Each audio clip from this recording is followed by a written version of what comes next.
Dieu est fort. Amen. Comme on dit chez l'apôtre Abon, Dieu est fort à tout moment. À tout moment, Dieu est fort. Alléluia.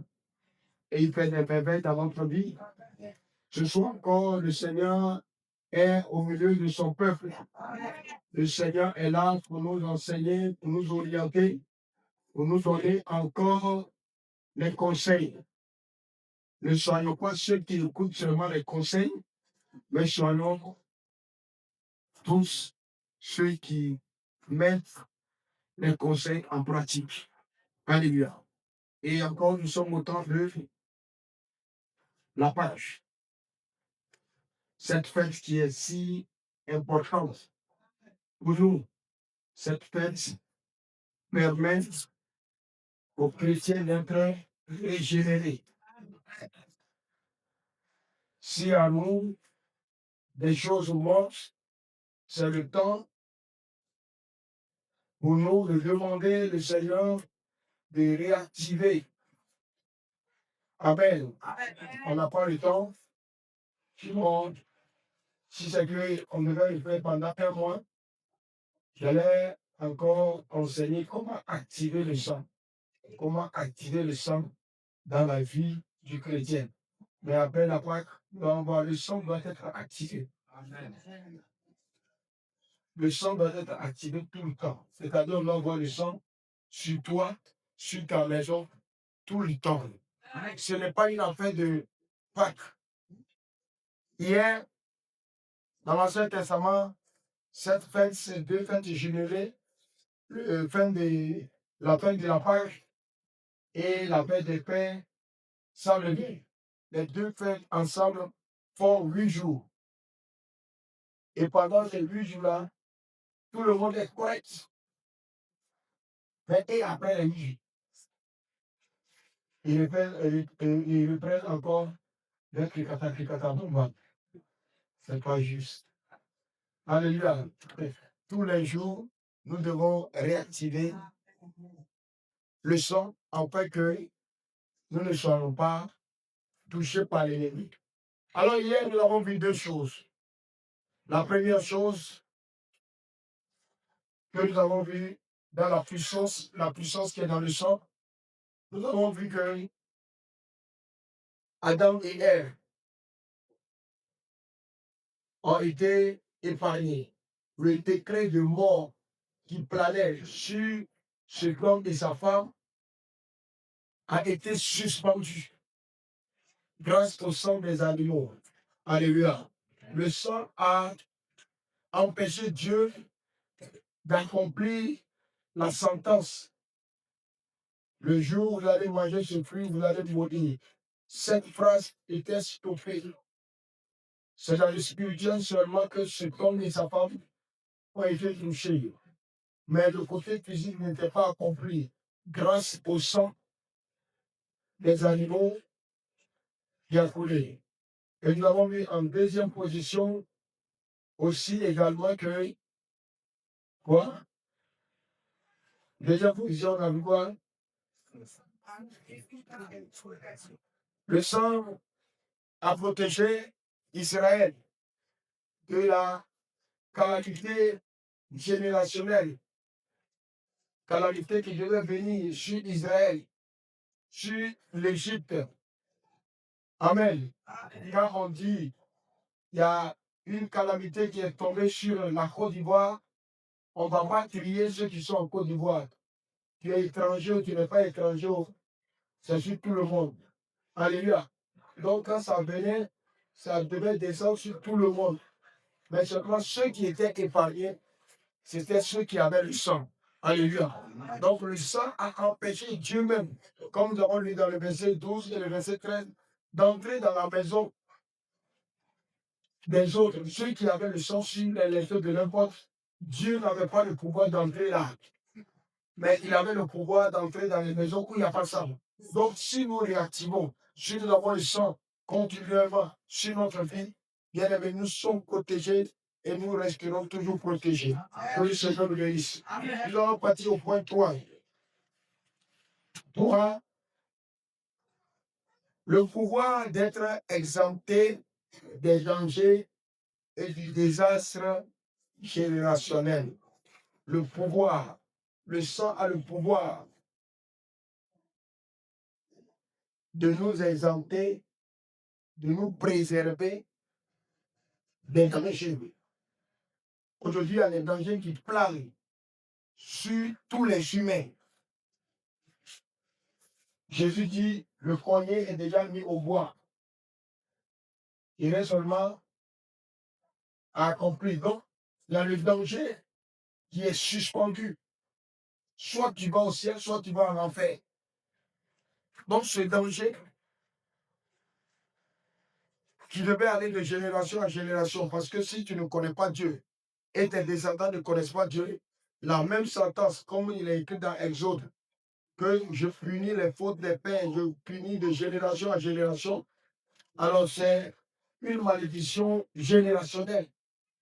Il y a des gens qui vivent dans la malédiction générationnelle parce que ces personnes-là ne veulent pas s'humilier pour que le sang de Jésus les protège, le sang les protège. Donc, ce qu'a vécu les parents, ils vivent ça. Ce qu'a vécu les parents, ils vivent ça. Peu importe que tu sois à l'église, hein, si le sang n'est pas trouvé sur toi, tu vas vivre. Parce que la sentence était planifiée pour tous les humains. Il dit tous les humains, sans exception. Quand vous voyez que, quand vous faites la lecture, quand ils sont sortis de, ils ont traversé la mer Rouge là. La Bible appelle un groupe de personnes des ramassis. C'est des gens qui étaient avec les Juifs et qui, eux aussi, pendant cette nuit-là, ils ont mis le sang sur leur linteau, sur leur poteau et sur le linteau. Et ils ont été sauvés, préservés. Donc quand Israël sortait là, eux aussi sont sortis avec Israël. Eux, ils ne sont pas juifs, hein, mais ils sont sortis avec eux. Et la Bible les appelle les ramassis. Ouais, quand il pleut, là, quand il pleut, quand l'eau de ruissellement passe, vous savez que le sable se déplace. Oui, le sable se déplace. C'est ça qui fait l'érosion. Mais est-ce qu'on voit le sable? Non. Parce que tout le sable est rouge, ça est en bas. Mais les ramassis là, c'est ça qui est sur l'eau là.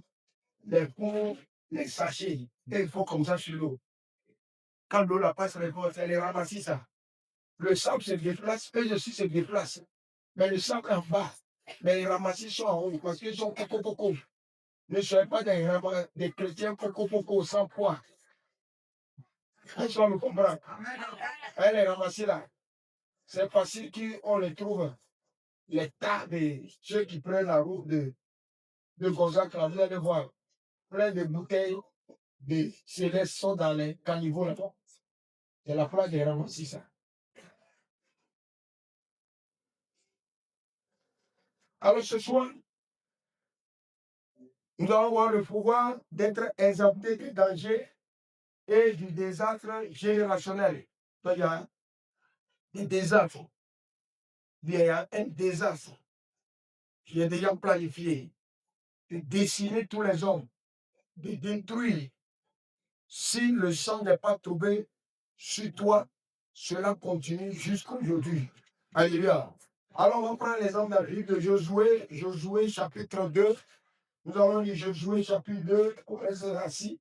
Josué chapitre 2, verset 18 et le verset 19. Josué chapitre 2, verset 18. Oui. À notre entrée dans le pays, À notre entrée dans le pays, attache ce cordon de fil cramoisi. Attache ce cordon de fil cramoisi. Vous voyez, il y avait ce support-là, ce jour-là, qu'on avait demandé d'attacher. Attache ce cordon de fil cramoisi à la fenêtre par laquelle tu nous fais descendre. Par laquelle tu nous fais descendre. Et recueille auprès de toi dans la maison. Auprès de toi dans la maison. Ton père, ta mère, tes frères, et toute la famille de ton père. Ta famille de ton père. Si quelqu'un d'eux sort de la porte de ta maison, oui, pour aller dehors, si quelqu'un sort pour aller dehors, son sang retombera sur sa tête. Son sang retombera sur lui-même sa tête. Et nous en serons innocents. Et nous sommes innocents. Mais si on met la main sur l'un quelconque de si ceux qui quelqu'un est dans la maison et puis on l'a tué, son sang retombera sur son sa sang tête. va tomber sur nous, notre tête. Amen. Amen. Que le nom du Seigneur soit béni. Je vais expliquer maintenant. C'est l'histoire de Rahab et les deux espions. C'est l'histoire de Rahab. Josué est arrivé après avoir traversé le Jourdain. Il a envoyé deux espions pour aller voir, pour aller espionner Jéricho, pour voir comment ces personnes-là vivent, comment ils se comportent, comment la ville est, quelle est leur puissance, ainsi de suite. Vous savez, si ton père, si ta mère, si ton chef, ton conducteur a fait quelque chose devant toi, toi qui es un bon deuxième, toi aussi, tu vas faire la même chose. Parce que lui-même, il a été envoyé pour espionner Canaan.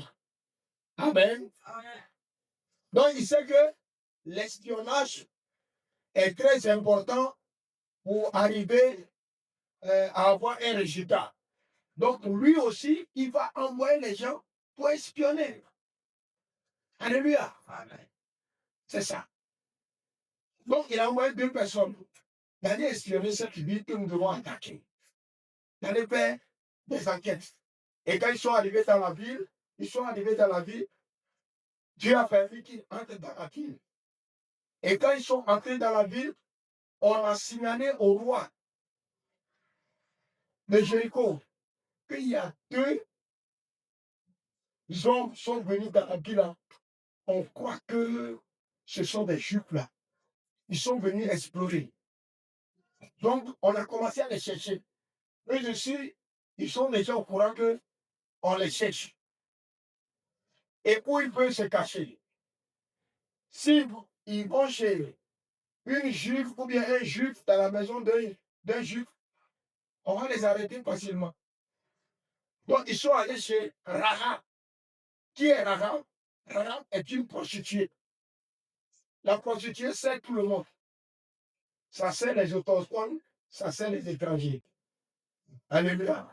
Donc, la maison qui est la plus sûre en ce temps, c'est d'aller dormir chez une prostituée. C'est de rentrer chez une prostituée. Parce que prostituée là seulement pour son argent. Mais eux, ils ne sont pas allés pour aller faire affaire là à un prostituée. Eux, ils cherchent la cachette. Mais comment Dieu peut permettre que ses envoyés, ces hommes puissent aller dans la maison d'une prostituée? Très souvent, il y a certaines choses à dire. On dit non, Dieu ne doit pas faire ça, ça là, c'est pas Dieu. Dieu leur a dit, allez chez la prostituée. Là-bas, là, il n'y a plus de sécurité. Parce que la prostituée, quand tu as paix, l'alliance, la prostituée connaît tous ceux qui viennent faire affaire avec elle. Mais elle ne dévoile pas. Les prostituées ne dévoilent pas secret comme ça. Hein. Elles ont les secrets des gens dans la main. Quand la journée comme ça, là, c'est simple. Mais elle sait que tu étais là hier. Les prostituées sont très dangereuses. Donc, c'est comme ça que cette femme, on a vu qu'elle peut garder secret. Donc, les deux messieurs sont rentrés chez elle. Ils ont dit, ah, nous sommes venus pour dire, quand vous voulez comprendre, vous allez lire l'histoire. Elle dit que nous-mêmes, quand on a appris que vous avez traversé Judée, toute la ville, du roi jusqu'au dernier, tout le monde tremblait. Parce qu'on sait que vraiment, on est foutu. Mais je vais vous demander quelque chose. Je vais vous cacher. Et quand vous allez venir prendre la ville, protégez-moi, mon papa et ma maman et toute ma famille. Ils ont dit d'accord. Il faut nous cacher. Donc, elle a pris les deux espions pour aller sur son toit et puis il a pris les tiges de mille pour les couvrir. Et ils sont là-bas. Les gens sont venus. On dit qu'on a pu rentrer chez Rahab. On rentre là-bas. Rahab dit, je ne les ai pas vus. Hein. Ils étaient venus, mais ils sont partis. Ils ont fouillé dans la maison, ils n'ont rien vu. Et ils sont partis. Il dit certainement, ils sont sortis avant qu'on ne ferme la porte de la ville. Donc, poursuivez-les et atteignez-les. Ils ont fait clou. Donc, elle est sur la maison de Rahab était sur le mur de Jéricho. Sa maison était sur le mur de Jéricho. Donc, elle voyait les soldats sortir à la recherche. Elle a fait sortir les deux espions. Elle leur a dit, écoutez-moi, ils sont partis comme ça. Vous là, descendez et allez comme ça. Je vais vous faire descendre par la fenêtre. Donc, elle a pris corde et puis elle a les a fait descendre. Amen. Mais l'alliance qu'on a tissée est que vous allez épargner ma vie, la vie de mon père, la vie de ma mère, mes frères, ma famille. Ils sont d'accord. Mais le signe par lequel nous saurons que c'est ta maison parce que c'est des étrangers, peut oublier. Il faut attacher ce tissu cramoisi-là à ta fenêtre. Donc, depuis que quand ils sont partis, elle a attaché. Que quand nous allons venir, quand nous allons voir à la fenêtre où on a attaché le tissu cramoisi, qui est le rouge sang, on a attaché, on sait que c'est ta maison et on va ordonner à ce qu'on ne tue personne dans cette maison. Alléluia. Donc l'alliance, c'était fil cramoisi, qui est le symbole du sang. Est-ce qu'on me comprend? Qui est le symbole du sang, attaché à la fenêtre. Et eux, ils sont partis. Le temps est arrivé, comme vous connaissez l'histoire, ils ont fait le tour. La Bible dit quelque chose.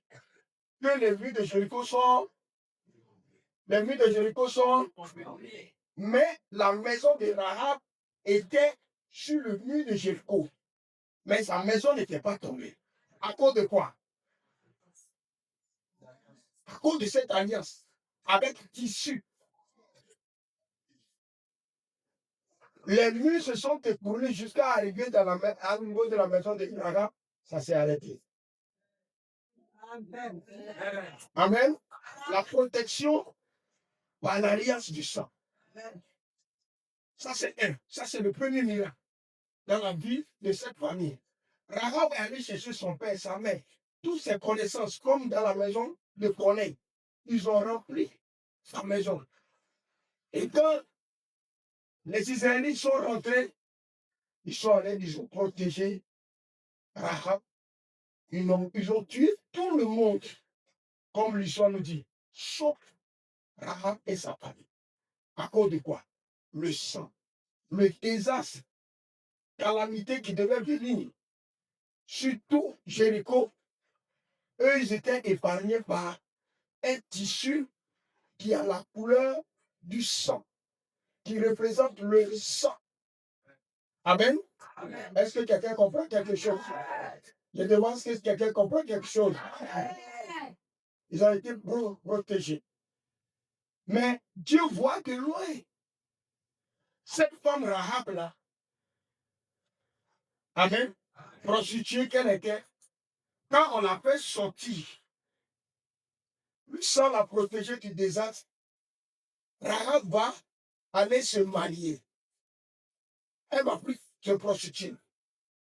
Elle va devenir une femme convertie, transformée.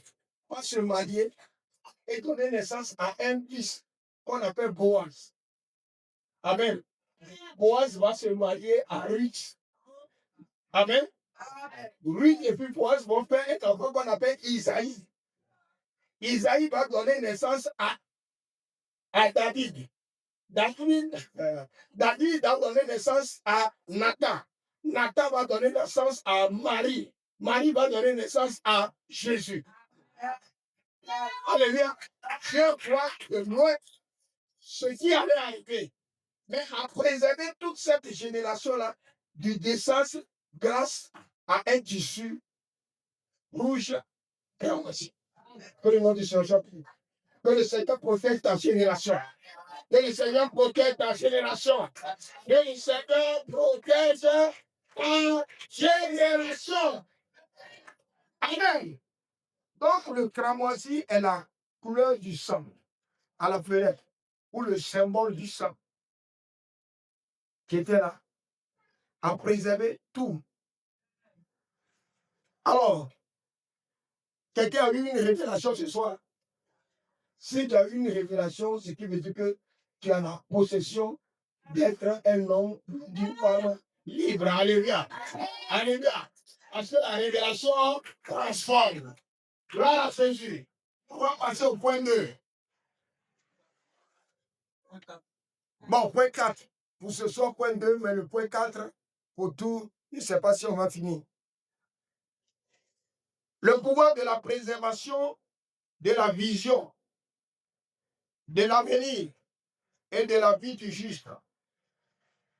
Le sang a le pouvoir de la préservation de la vision, de l'avenir et la vie du juste. Je veux rassurer chacun. Chacun de nous, tous ceux qui sont nés d'une femme, d'un homme. Alléluia. Dès que tu sors du banc de ta maman, tu es né, Dieu a un plan sur ta vie. Dieu t'a confié une mission. Tu as une mission à accomplir.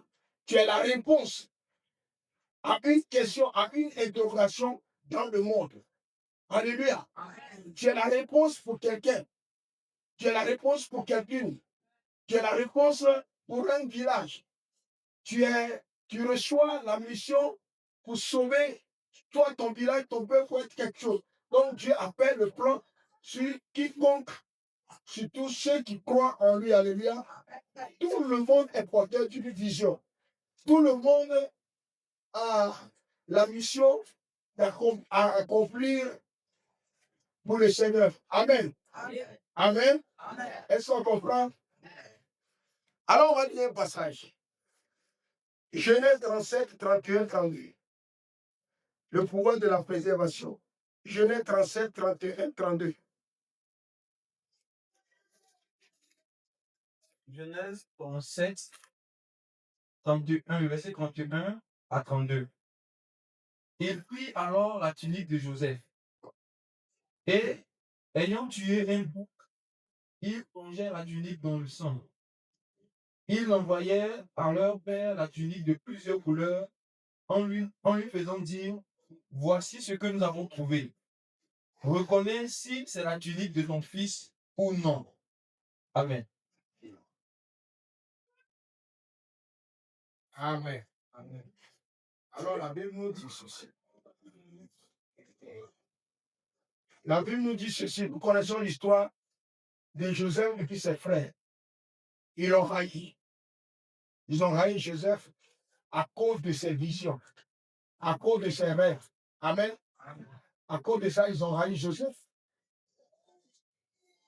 Et quand nous lisons, on dit, bon, on va voir où ces rêves-là vont s'accomplir. Et ils l'ont vendu. Mais qu'est-ce qu'il faut dire à papa? Donc, ils ont créé le scénario. Son habit qu'on a ôté, son habit bigarré, sa tunique là, on va tuer un bouc, on va plonger la vie là-dedans et on va présenter à papa que voici quand on venait, c'est ce qu'on a trouvé. Regarde bien si c'est la vie de ton fils. Quand le papa a vu, il dit oui, c'est la vie de mon fils Joseph. On dit ah, c'est ce qu'on a trouvé. Hein. Amen. Amen. Amen. Amen. Le sang protège la vision. Alléluia. Amen. Ami là, c'est ami de qui? Joseph. C'est encore de ce habit-là, ils ont tué un bouc. Alléluia. Le sang est versé. Alléluia. Amen. Le porteur, celui à qui appartient l'habit là, est protégé. Alléluia. La vision est protégée. Alléluia. Joseph ne peut pas mourir parce que eux-mêmes, ils ont déjà peur de sacrifier pour Joseph. Amen. Le sang protège. C'est à cause du bouc qu'ils ont tué que la vie de Joseph était épargnée. Un sacrifice a été fait au nom du porteur de cette tunique. Alléluia. Je pense que vous comprenez. On peut prendre habit, on peut prendre des sous, on peut prendre foulard, on peut prendre quelque chose de quelqu'un pour aller chez les fétiches, pour aller faire fétiche. Et puis, la malédiction va tomber sur la personne. Amen. C'est de cette même manière. Quand on a fait le sacrifice au nom de cet habit, le porteur de la vie est protégé. Lui, il est devenu esclave, mais il est protégé. Kene. Alléluia. On l'envoie en prison. La vision est protégée. C'est à cause de la vision, on voulait le tuer, non? Eux-mêmes, ils ont fait le sacrifice pour protéger la vision. La vision est protégée. Alléluia. Je prie que si les gens sont réunis quelque part, à cause de ce que tu as pour Dieu, alléluia. Eux-mêmes, ils font sacrifice pour t'aimer, alléluia. Ils font sacrifice pour te protéger, alléluia.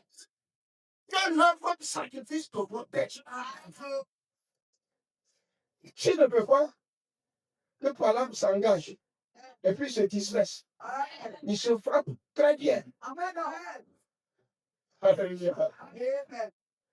Tous les jours, quand il te voit, il dit, ah, lui là. Amen. Donc, Joseph était épargné. Parce que les gens font sacrifice. Les gens ont fait sacrifice pour protéger sa vision.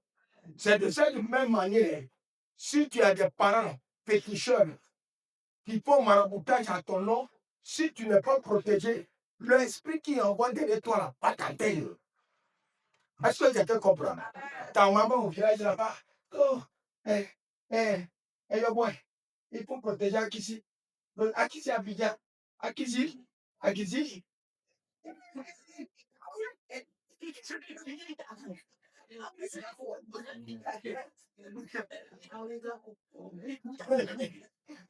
faut protéger Akisi. Donc, on prend l'eau, on fait à cause d'Akisi. On appelle les agneaux qui sont morts à cause d'Akisi de protéger. Et derrière Akisi, Abidjan. Akisi Abidjan. Mais derrière Akisi, ces grands-parents qui ne connaissent pas, ils sont derrière eux. Comme avec. Si tu as les yeux spirituels, là, c'est comme ça, ils sont derrière Akisi. Je le suis. Akisi en bureau, ils sont derrière. Parce que quelqu'un, comme prêtresse, en train de verser l'eau, en train de faire l'incantation au nom d'Akisi. Donc les démons vont te poursuivre. Ce qui peut t'épargner de la poursuite des démons, c'est le sang de Jésus. Alléluia. Donc nous voyons qu'on a fait sacrifice pour habit qui appartient à Joseph. La puissance de la protection était avec lui. Quand on continue à lecture, on dit, l'Éternel avec lui et la bénédiction aussi était là. La prospérité aussi était là. Partout où il rentre, il est béni, il a la tête. Parce que le sacrifice a été fait. Alléluia. Alléluia. Il y a le pouvoir, la puissance dans le sang. Et ça peut permettre que tu sois protégé, que tes enfants soient protégés. Alléluia.